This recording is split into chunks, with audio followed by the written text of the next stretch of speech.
Boa tarde, começa agora o Boletim Legislativo, seja bem-vindo. Vereadores aprovaram um projeto de lei que institui a semana de conscientização sobre o luto parental. A proposta é divulgar informações sobre o tema e acolher os pais após a perda de um filho. Compulsão alimentar. Quase 5% da população do país tem algum tipo de transtorno. E tem mais. Dia de homenagem aos servidores que completaram 10 anos de serviços prestados. A cerimônia, realizada no plenário, marcou os anos de trabalho e dedicação dos servidores efetivos, que passaram a integrar a equipe da Câmara em 2014. O Eduardo foi um dos porta-vozes do grupo e lembrou de parte do aprendizado vivido nessa década. Para mim foi uma novidade, que eu estava vindo do setor privado e não conhecia nada do que era o trabalho da Câmara. Estava muito feliz por ter passado no concurso e fui muito bem recebido, pelas pessoas que estavam aqui. Isso foi muito importante para que a gente conseguisse se adaptar aqui ao trabalho da Câmara. 15 servidores atingiram a marca de uma década de serviços prestados.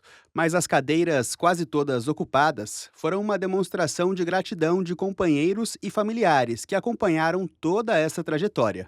O secretário-diretor-geral da Câmara marcou presença e parabenizou os servidores. Eu pude acompanhar o desenvolvimento profissional de vocês, o crescimento, a dedicação e a entrega do dia a dia.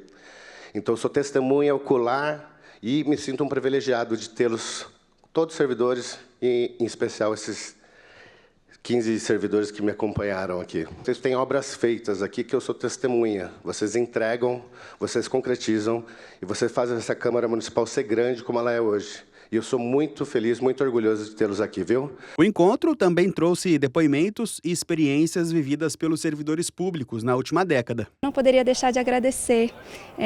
Eu aprendi, eu cresci muito aqui na Câmara, então foram 10 anos que me transformaram muito como pessoa, como profissional. E eu tenho que agradecer muito as pessoas que passaram pela minha vida, que passaram aqui na Câmara, que fizeram muito por mim, que me deram muitas oportunidades. Então, eu passei por algumas funções de confiança, alguns cargos de chefia. Hoje eu estou cedida para a Secretaria Municipal de Educação de São Paulo. E tudo isso só aconteceu porque pessoas permitiram que isso acontecesse, pelos convites que eu recebi ou pelas autorizações que eu obtive junto da casa. Mais um momento de reconhecimento. Houve ainda a entrega dos certificados que materializaram a homenagem. Parte deles foi recebida das mãos do gestor do Núcleo de Gestão, Finanças e Contratações da Câmara, Guilherme Rodrigues. Ele conhece bem o sentimento. Também é um dos servidores que completa 10 anos na Câmara. Essa homenagem representa para a gente o reconhecimento, pelos 10 anos de serviço que nós prestamos à Câmara Municipal. Muitos momentos, muita história aqui vivida, muitas transformações que nós passamos e algumas delas a gente pôde de alguma forma colaborar. Então, essa homenagem reconhece esse trabalho que a gente conseguiu entregar à casa e também representa assim, um marco para que a gente tenha em frente mais 10 anos também de muita dedicação com esse reconhecimento.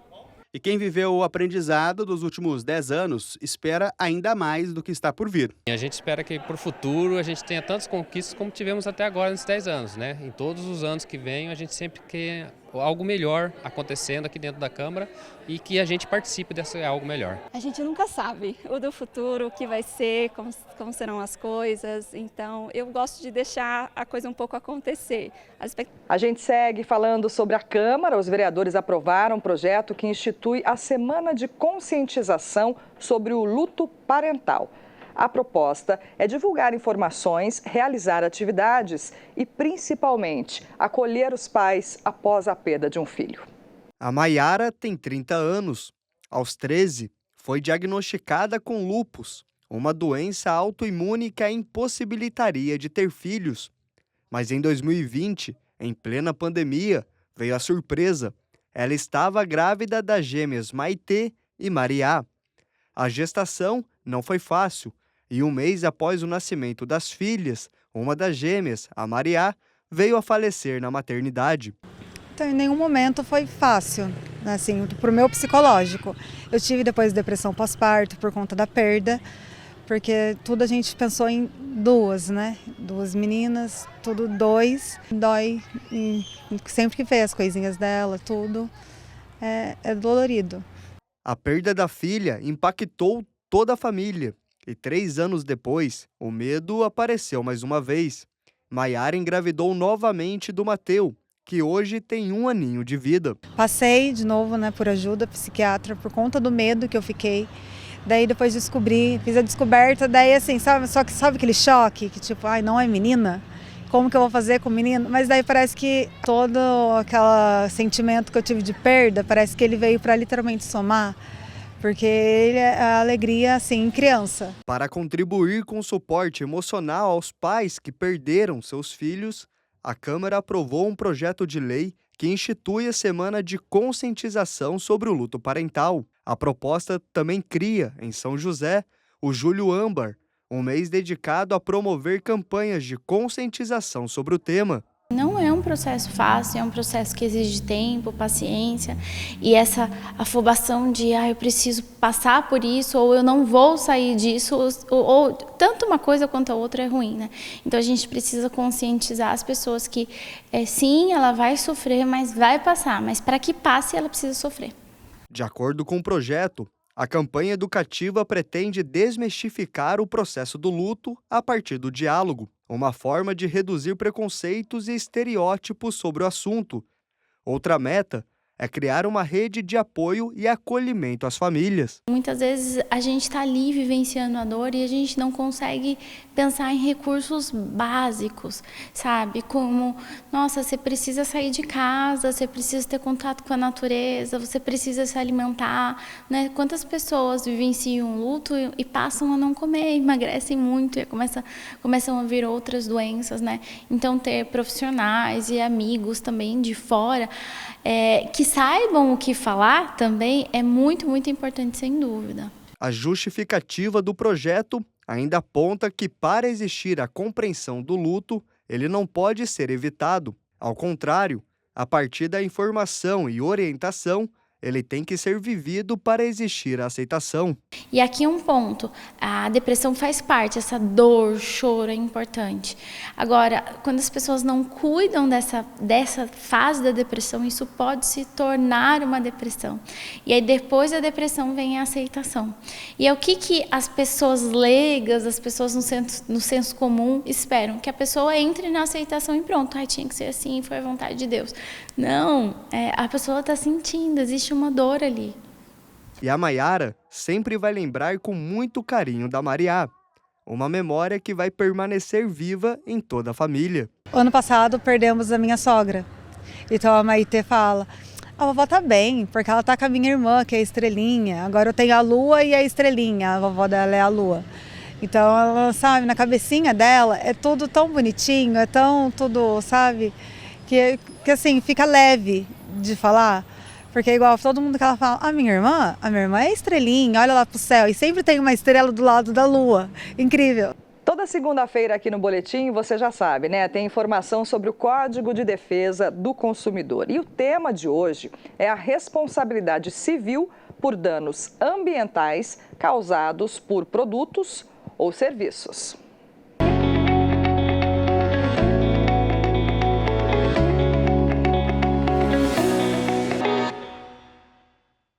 Olá, seja bem-vindo ao quadro Seu Direito.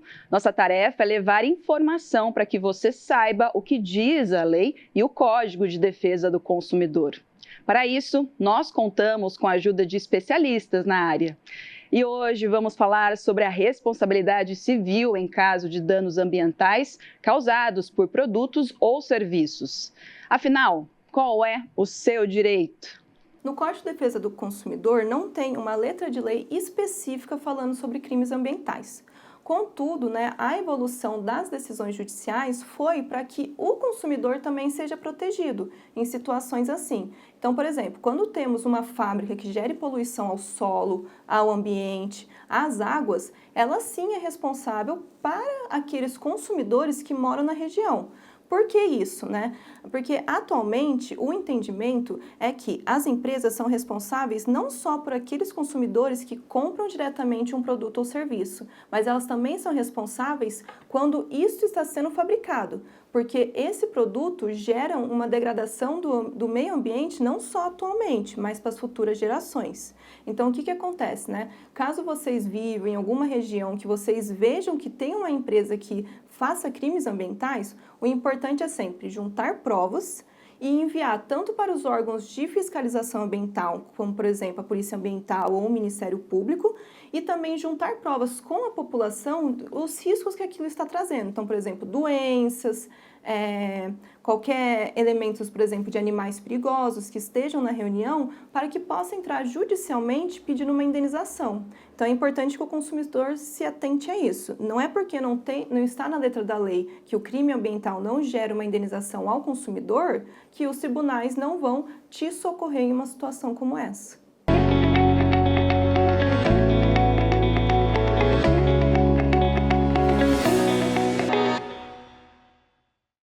Dados da Organização Mundial de Saúde revelam que os transtornos alimentares afetam 5% da população brasileira. São cerca de 10 milhões de pessoas. Entre as causas apontadas por especialistas estão o estresse e a dificuldade em aceitar a própria imagem corporal. A compulsão alimentar atinge 4,7% dos brasileiros. A taxa deste transtorno alimentar no nosso país é quase o dobro da média registrada no mundo, segundo a Organização Mundial da Saúde. Essa psiquiatra explica que os sintomas, muitas vezes escondidos pela nossa cultura alimentar, dificultam a identificação da doença. A gente tem essa relação com a comida de fazer ajuntamento, de sentar à mesa, de comemorar comendo, enfim. Mas o transtorno alimentar é quando essa relação passa do ponto, é quando a pessoa acaba tendo um sofrimento intenso devido à sua relação com a comida. Repercussão assim, em toda a vida da pessoa, né? Social, ocupacional, em tudo. Entre os jovens, os dados são ainda mais preocupantes. Segundo a OMS, 10% dos adolescentes brasileiros sofrem com a compulsão alimentar. O comportamento, muitas vezes, é desencadeado por situações ou acontecimentos que despertam reações emocionais intensas, os chamados gatilhos. Sintomas emocionais como depressão, ansiedade, também parecem estar associados à compulsão alimentar. Então, uma associação, né, de, por exemplo, sobrepeso e obesidade e sintomas como, por exemplo, depressão, ansiedade ou outros sintomas psiquiátricos, psicológicos, podem ser conjuntamente fatores desencadeantes de compulsão alimentar. A Associação Brasileira de Psiquiatria classifica a compulsão alimentar como um transtorno que afeta de forma significativa a saúde física e emocional dos pacientes.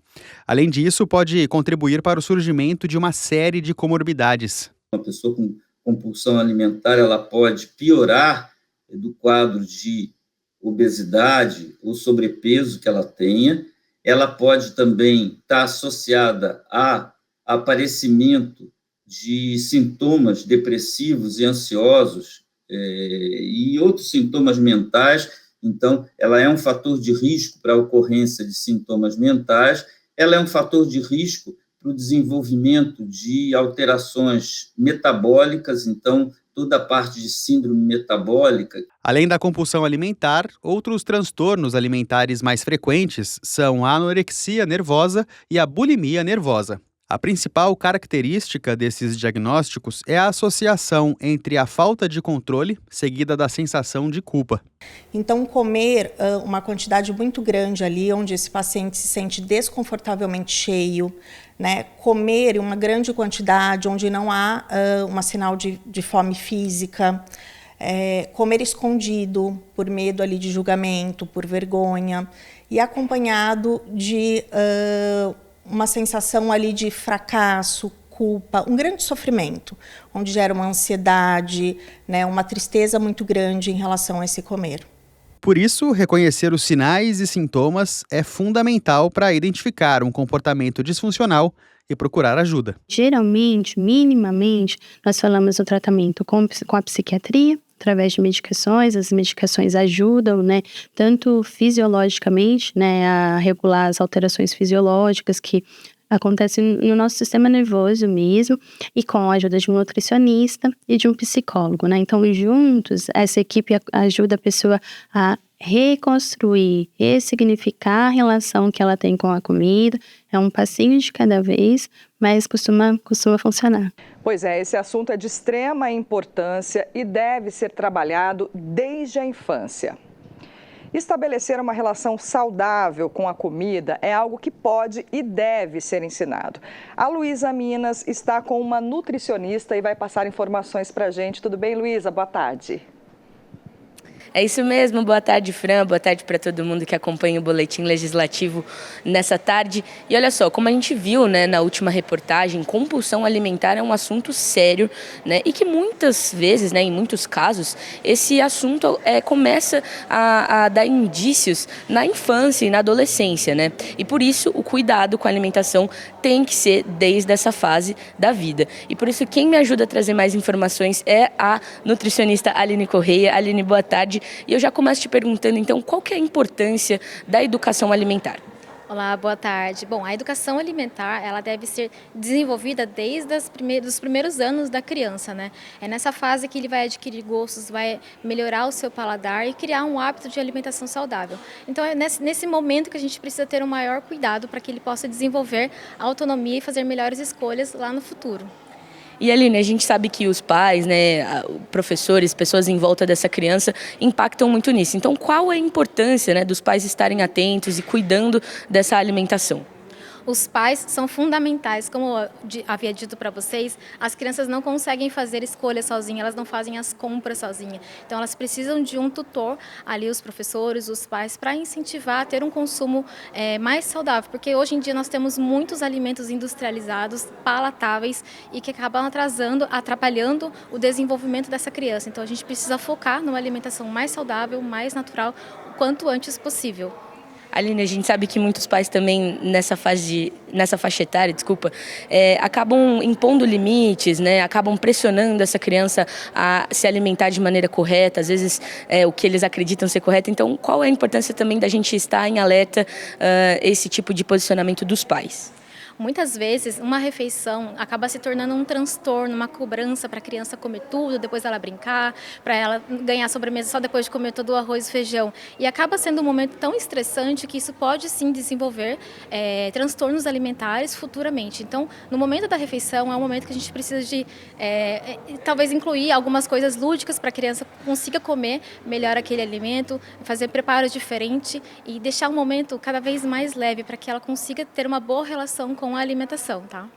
Aline, de maneira mais prática, como é que a gente pode prevenir essa criança, esse adolescente de futuramente desenvolver esses transtornos alimentares? Bom, a melhor forma de prevenir é você colocar a criança em contato com os alimentos, mostrar para ela como é importante os nutrientes para o seu desenvolvimento, tanto físico quanto a parte do desenvolvimento na escola mesmo, para que ela possa ter energia para brincar, para estudar. Então, assim, quanto mais ela estiver a par da importância desses alimentos, mais ela vai querer consumir esses alimentos para se desenvolver de uma forma melhor, né? E, Aline, para finalizar, a gente sabe que as crianças e os adolescentes passam a maior parte do tempo na escola, então há um ambiente onde eles lancham, almoçam, a gente tem que estar atento também a essas refeições. Você tem alguma dica para passar para a gente desses momentos? Quais são os alimentos mais adequados? Hoje em dia, nós temos a ABESO, que é a Associação Brasileira de Obesidade, e eles fizeram uma cartilha muito bacana, mostrando qual é a importância dessa alimentação, com várias dicas da montagem dessas marmitas, com várias receitinhas bem práticas de fazer. Então, é importante que a gente monte essa lancheira com a criança, desde pequenininho, para que ela vá desenvolvendo esses melhores hábitos, vá tendo uma boa construção com a sua alimentação e não tenha nenhum problema futuramente com sobrepeso, obesidade, transtornos alimentares, e que ela consiga desenvolver da melhor forma possível e ter uma boa saúde em dia, né? Então uma dica é a gente sempre optar por alimentos saudáveis, alimentos caseiros e deixar um pouco os industrializados, num caso de uma emergência, e escolher esses industrializados, porque temos os industrializados bons e os ruins. Então a gente precisa incentivar os pais a olharem os rótulos dos produtos para fazerem melhores escolhas. Aline, muito obrigada pelas informações. Fran, como a gente viu, né, esse é um assunto que rende bastante, os pais têm que estar em alerta, sim, com a alimentação dos seus filhos, e a gente espera, né, que com essa alimentação saudável, essa pessoa, essa criança cresça e tenha cada vez mais saúde e vida. Eu volto com você aí no estúdio. É isso, Luiz, é o que a gente deseja, sim. Muito obrigada, viu, pelas informações. O PAT, Posto de Atendimento ao Trabalhador aqui de São José, está com diversas vagas abertas nesta segunda-feira. As oportunidades a gente te mostra agora na agenda de serviço. O PAT, Posto de Atendimento ao Trabalhador de São José dos Campos, tem oportunidades de emprego para açougueiro desossador, ajudante de açougueiro, ajudante de embalador, assistente de vendas, atendente de farmácia, atendente de lanchonete, atendente de padaria, auxiliar administrativo, auxiliar de cozinha, auxiliar de escritório, auxiliar de limpeza, auxiliar de marceneiro, auxiliar de mecânico diesel, auxiliar de técnico de controle de qualidade, caseiro, chapista de lanchonete, churrasqueiro, conferente de controle de produção, consultor de vendas, corretor de imóveis, cozinheiro, cuidador de idosos, eletricista de instalações, empregado doméstico arrumador, empregado doméstico nos serviços gerais, encarregado do setor de embalagem, esteticista, farmacêutico, fiscal de prevenção de perdas, gerente de restaurante, instalador de som e acessórios de veículos, leiturista, mecânico de máquinas pesadas, motorista carreteiro, motorista de caminhão, operador de acabamento, operador de caixa, operador de empilhadeira, operador de escavadeira, operador de teleatendimento ativo, operador de vendas, padeiro, pintor de veículos, polidor de automóveis, porteiro, promotor de vendas, recepcionista secretária, repositor de mercadorias, serralheiros e vendedor interno. E ainda há vagas para pessoa com deficiência nos cargos de operador de telemarketing, gerositter e auxiliar administrativo. Para se candidatar é fácil, é só comparecer ao PAT levando RG, CPF, carteira de trabalho e o cartão cidadão. O PAT fica na Praça Afonso Pena, número 175, no centro. E o volume de vendas nos brechós registrou alta de 30% em 2022 na comparação com o ano anterior. O número é da Associação Comercial de São Paulo e revela o potencial desse mercado de roupas usadas, que além de movimentar a economia, é visto como alternativa para evitar o descarte que afeta o meio ambiente. Renovar guarda-roupa sem gastar um centavo, ganhar um dinheiro extra por desapegar de peças ou ainda montar diversos looks a preços bem acessíveis. Essa é a realidade nos brechós, um tipo de negócio sustentável e lucrativo que cresce cada vez mais. Do ano passado para cá, então, foi um boom. A gente está abrindo cada vez mais digas, cada vez mais lojas pelo Brasil. Então, temos no Sul, temos aqui em São Paulo, temos em Mato Grosso. Então, realmente, estamos abrindo também mais agora no interior de São Paulo. Então, está sendo bem bacana. Hoje, no Brasil, existem 119 mil lojas de brechó. E, segundo o Sebrae, até o ano que vem, o setor deve movimentar 24 bilhões de reais, alta de 40% no comparativo dos últimos 5 anos. Aqui em São José, já são 94 lojas no ramo. Hoje, os jovens tendem a buscar mais esse perfil, as pessoas de média idade estão começando a tirar esse preconceito, né? Estão começando a usufruir. Como comentei, os homens também estão vindo para poder utilizar esse setor e a parte infantil e de maternidade é o que mais cresce, porque a criança muitas das vezes usa uma vez ou nem usa e existe essa necessidade de todo mês ali estar renovando esse guarda-roupa. Então, por isso que é um setor que vem crescendo, né? E diversificando a qualidade dos produtos. O crescimento dos brechós aponta não só questões econômicas, mas também uma mudança de pensamento em relação aos hábitos de consumo. Nesse novo ciclo proposto para as peças de roupas, todos ganham. Quem compra, quem vende e principalmente o meio ambiente. Um estudo da indústria da moda apontou que 1 em cada 2 pessoas descartam peças de roupas que não usam centavos a mais diretamente no lixo. Com isso, 4 bilhões de toneladas de roupas vão para os aterros sanitários todos os anos. Mas a realidade está mudando. A partir dos brechós, cerca de 12% dos brasileiros têm optado por roupas de segunda mão. A indústria têxtil é a segunda que mais polui no mundo, né, logo após a petrolífera. A gente tem uma problemática muito alarmante, que é a questão dos resíduos que sobram aí dessas indústrias, né? Então, as roupas que se amontoam nos lixões, nas costas, nos continentes, já existem ilhas e ilhas de roupas descartadas, porque não há mais local para descartar da melhor forma. Então, ou é incinerado, ou é enterrado. Então, é um problema ambiental e social muito grande. Então, os brechós, eles são um local para fomentar essa lógica circular de que a gente pode reutilizar roupas que às vezes estão até com etiqueta. E esqueça aquela ideia de roupas ultrapassadas, encardidas e cheirando a mofo. Nos brechós, as peças passam por uma curadoria antes de serem disponibilizadas. Há peças e acessórios para todos os públicos. A gente tem um processo que ele é rigoroso em relação à qualidade das peças, então realmente a gente pega peças que só estão em bom estado, que são peças sem avarias, peças que não foram muito usadas, então assim, a qualidade realmente é muito boa, então muitos dos clientes vêm até a Colab e falam assim, nossa, mas parece que essa peça nem foi usada. Com o público crescente e o suporte da internet, os brechós têm virado tendência no Brasil. As redes sociais são um grande aliado e tem muita página engajada em apoiar práticas de consumo mais responsáveis. Com toda essa publicidade, o setor é uma excelente opção para quem quer empreender. É um mercado que chama a atenção dos jovens, por isso que vem crescendo e a tendência é crescer nos próximos anos ainda mais. As pessoas que não tinham esse hábito por conta do preconceito da parte do assistencialismo, hoje está se permitindo usufruir e ter essa experiência com brechó, né? Porque tem muitos brechós que nem dinheiro precisa, né? Faz ali o dinheiro girar dependendo das peças que você traz.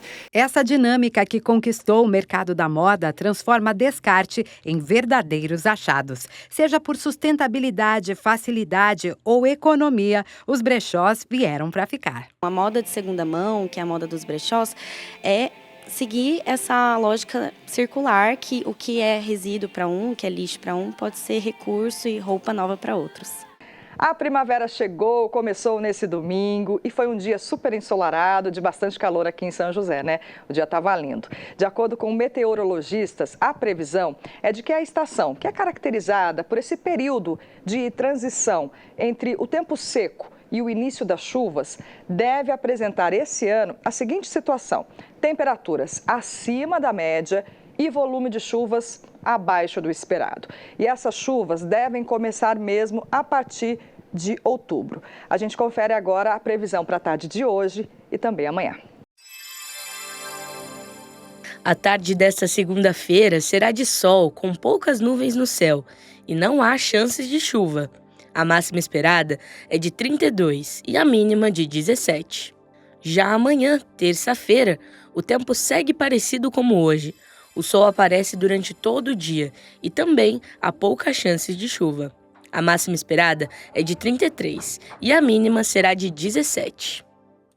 E o Boletim Legislativo termina aqui. Agradeço a companhia e te convido a seguir as redes sociais da TV Câmara. Se quiser rever as reportagens, basta acessar o nosso canal do YouTube TV Câmara SJC. Uma ótima semana a todos e a gente volta a se encontrar amanhã. Até lá!